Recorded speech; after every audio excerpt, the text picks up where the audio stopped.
네, 인천 서구면 검단에서 모경정입니다. 앞서 조은희 간사님이 정말 제가 할 이야기를 다 해주셨네요.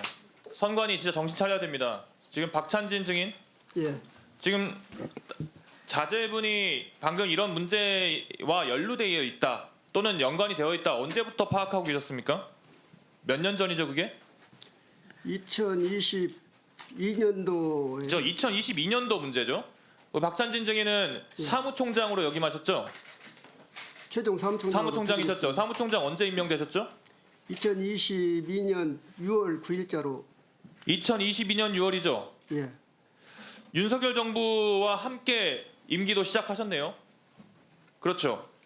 6월 9일을 임기 시작했습니다. 네.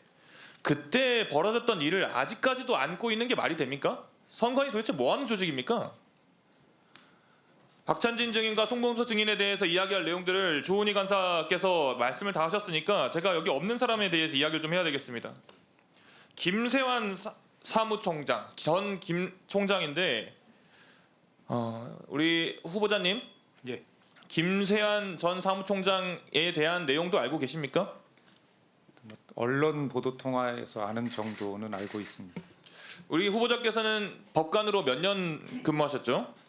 32년 조금 넘게 근무했습니다. 32년 동안 여러 판결을 하셨을 거고 국민의 눈높이에서 소통하고 봉사하는 자세로 잘 지내오셨다라고 스스로도 평가하시는 것 같은데 지금도 마찬가지죠? 예, 그렇습니다. 근데 하필이면 이렇게 가족 찬스, 채용 비리 이런 걸 얼룩져 있는 선관위의 역할을 맡게 되셨습니다. 선관위 위원이 되시면은 이 부분에 대해서 조직의 뼈를 깎는 노력이 필요할 텐데 이 부분에 대해서 각오가 돼 있으세요?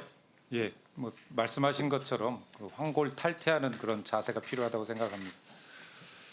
지금 화면을 한번 보시죠.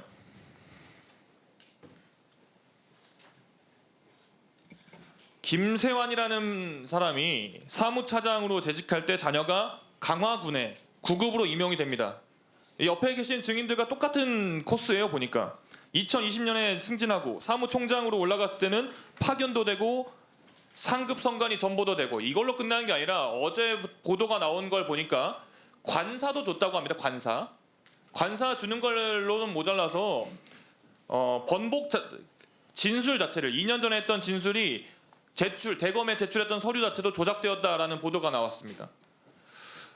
정말 썩을 대로 썩어 있는 선관위인 것 같습니다. 이러니까 아까 여당에서 말하는 것처럼 신뢰를 못 받는 퍼센티지가 47%에 육박하는 게 아닌가 싶습니다. 물론 국회의원은 과연 얼마나 신뢰를 하고 있나 조사를 해보면 30%도 못 넘는 수치가 나옵니다.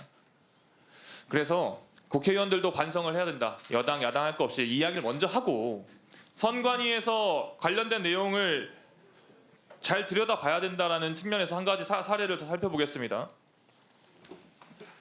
강화군청 공무원으로 공직생활하던 그 김세환이란 분의 아들이 경력직 채용에 지원을 하고 선관위는 법령을 어겨가면서 그 김 총장과 근무했던 직원들로 시험위원들을 구성합니다.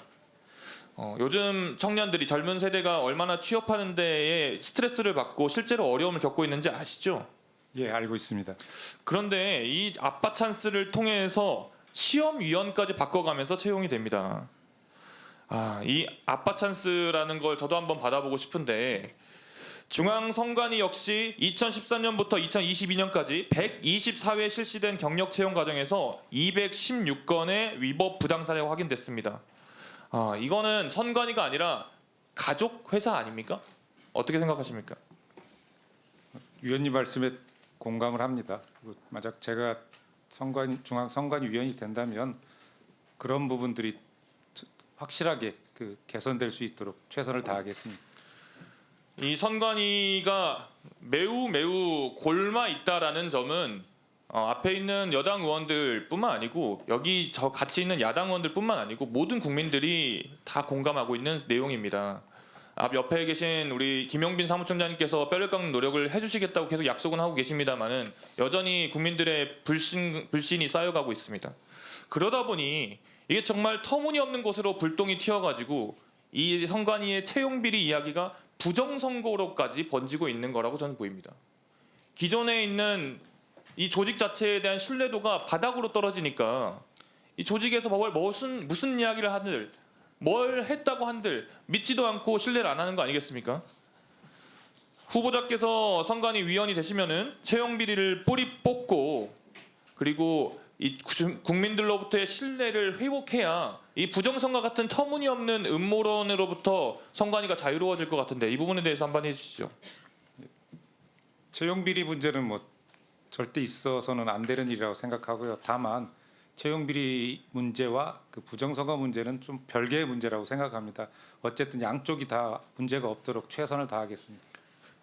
정답을 잘 말해주신 것 같습니다.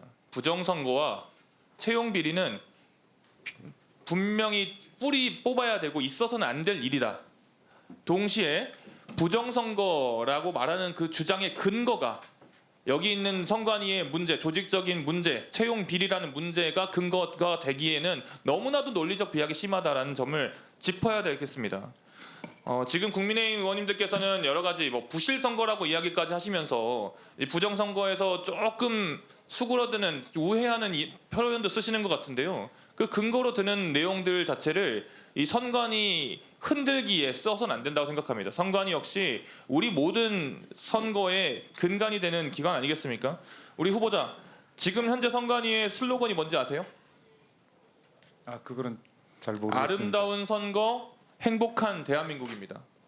선관위가 이 선거 자체에 대해서 그리고 선거를 치르는 과정에서 본인들의 조직 관리를 어떻게 하느냐에 따라서 진짜 행복한 대한민국을 만들 수도 있고 지금처럼 나라가 두 동강 나가지고 정말 말도 안 되는 이야기에 사람들이 정말 뭐 격한 표현으로 세뇌당해가지고 모두가 서로를 멸시하고 서로를 공격하는 그런 상황을 만들어 주범 중에 한 명이라 생각합니다.